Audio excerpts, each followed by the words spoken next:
Boa tarde, pessoal. Meu nome é Guilherme de Sá, sou aluno da Universidade Federal do Triângulo Mineiro, aqui na cidade de Uberaba, Minas Gerais, e atualmente eu faço parte da Liga Acadêmica de Patologia Geral e Nefropatologia, que é coordenada pela professora Régia Lira Fusco. E hoje eu vim falar para vocês sobre a doença de Chagas. A primeira pergunta que a gente se deve fazer em relação à doença de Chagas é quem causa essa doença, ou seja, o agente etiológico. No caso da doença de Chagas, o agente etiológico é chamado de Trypanosoma cruzi. É um protozoário flagelado. E nessas imagens a seguir, a gente pode ver o Trypanosoma cruzi com seu flagelo no meio de células sanguíneas. A outra pergunta que a gente deve fazer em relação à doença de Chagas é quem transmite essa doença, ou seja, o vetor. No caso da doença de Chagas, é o inseto hematófago conhecido popularmente como barbeiro. Ele é hematófago porque ele se alimenta de sangue, e ele é conhecido como barbeiro porque é um inseto de hábitos noturnos que pica na região do rosto enquanto a pessoa está dormindo.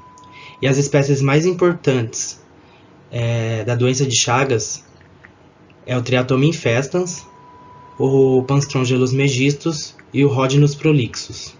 Infelizmente, a doença de Chagas é considerada uma doença negligenciada, e ela ocorre principalmente na América Latina, mais especificamente na América do Sul e na América Central. E no Brasil ela é considerada uma endemia, ocorrendo principalmente nas regiões Norte, Nordeste e Sudeste. E como nós, seres humanos, contraímos a doença de Chagas? O principal meio de transmissão é a transmissão vetorial, que é a partir das fezes do barbeiro. Quando o barbeiro ele pica uma pessoa, ele defeca logo em seguida.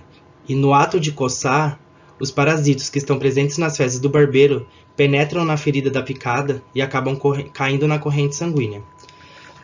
Outro meio de transmissão que vem ganhando muita notoriedade nos últimos anos é a transmissão oral, que ocorre a partir da ingestão de alimentos in natura, principalmente do açaí e do caldo de cana-de-açúcar.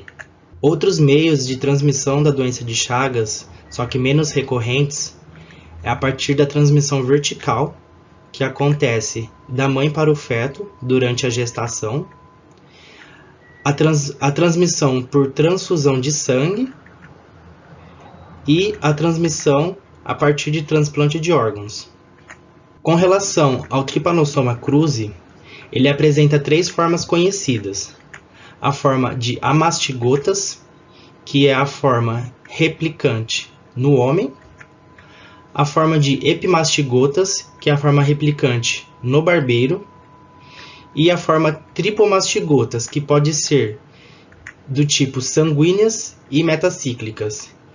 E tripomastigotas é a forma infectante, tanto no homem quanto no barbeiro. Bom, as formas do Trypanosoma cruzi que foi abordado no slide anterior vai ser muito importante agora para o ciclo biológico da doença de Chagas.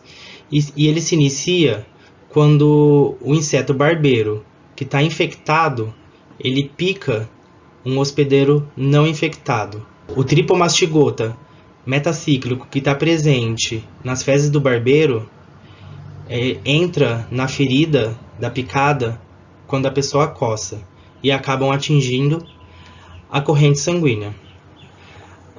As tripomastigotas metacíclicas que estão na corrente sanguínea invadem a célula do hospedeiro e se diferenciam em amastigotas. Essas amastigotas elas se multiplicam por reprodução assexuada e logo em seguida se diferenciam em tripomastigotas sanguíneas, que rompem a célula e caem na corrente sanguínea. Essas tripomastigotas sanguíneas elas podem novamente penetrar em outras células do hospedeiro. E esse pequeno ciclo ele pode se repetir várias vezes. A partir do momento quando um barbeiro não infectado ele pica o ser humano e acaba absorvendo essas tripomastigotas sanguíneas para dentro do tubo digestivo. Essas tripomastigotas No intestino do barbeiro se diferenciam em epimastigotas, que se multiplicam por reprodução assexuada e se diferenciam em tripomastigotas metacíclicas. Quando esse barbeiro que está infectado pica um hospedeiro não infectado, o ciclo se fecha.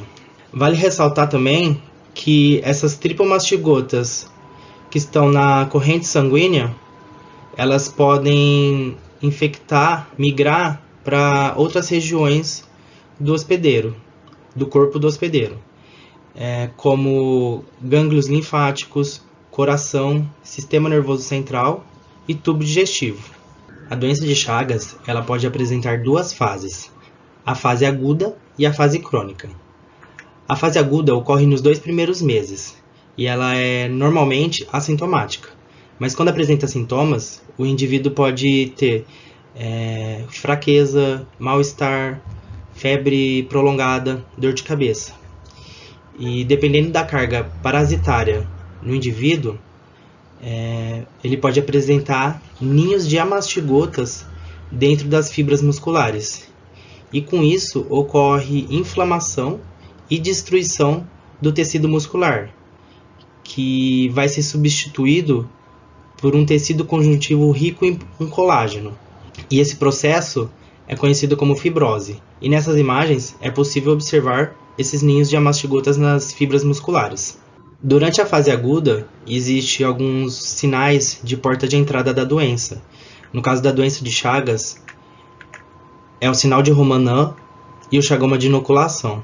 O sinal de Romanin ele é caracterizado por um edema unilateral e bipalpebral, que ocorre quando a pessoa coça a picada que foi realizada no rosto e as fezes do barbeiro acabam entrando no olho.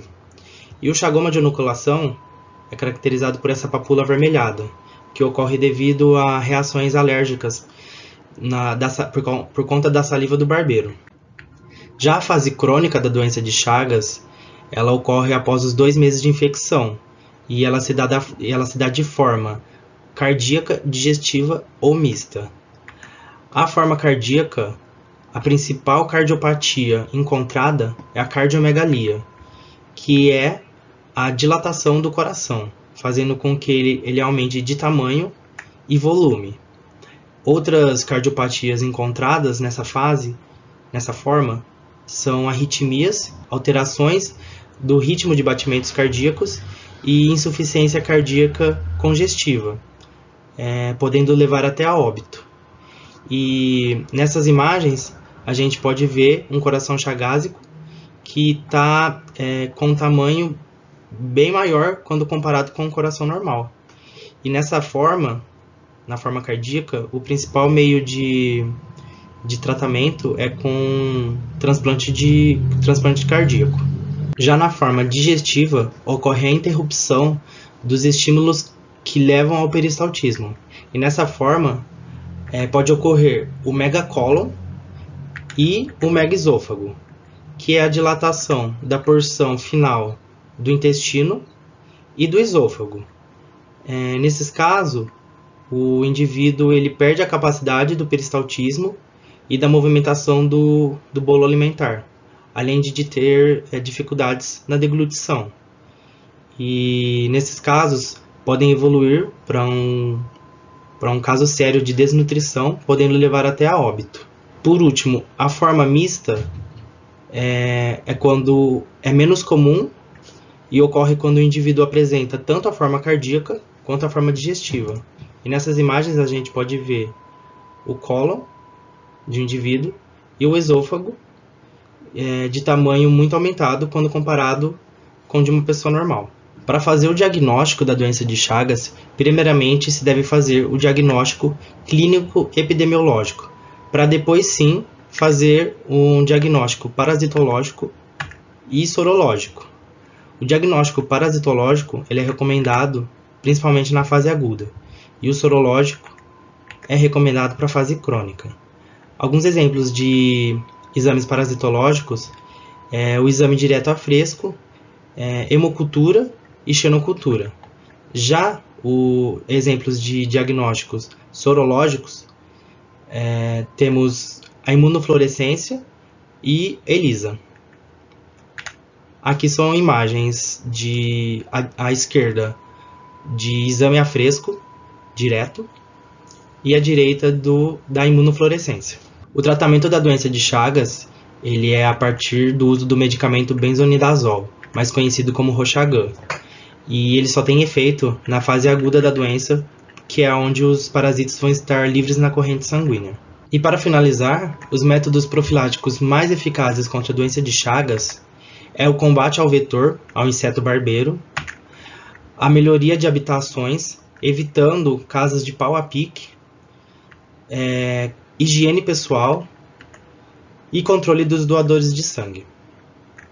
Bom, pessoal, eu espero ter trazido informações úteis sobre a doença de Chagas. Abaixo estão as minhas referências e muito obrigado.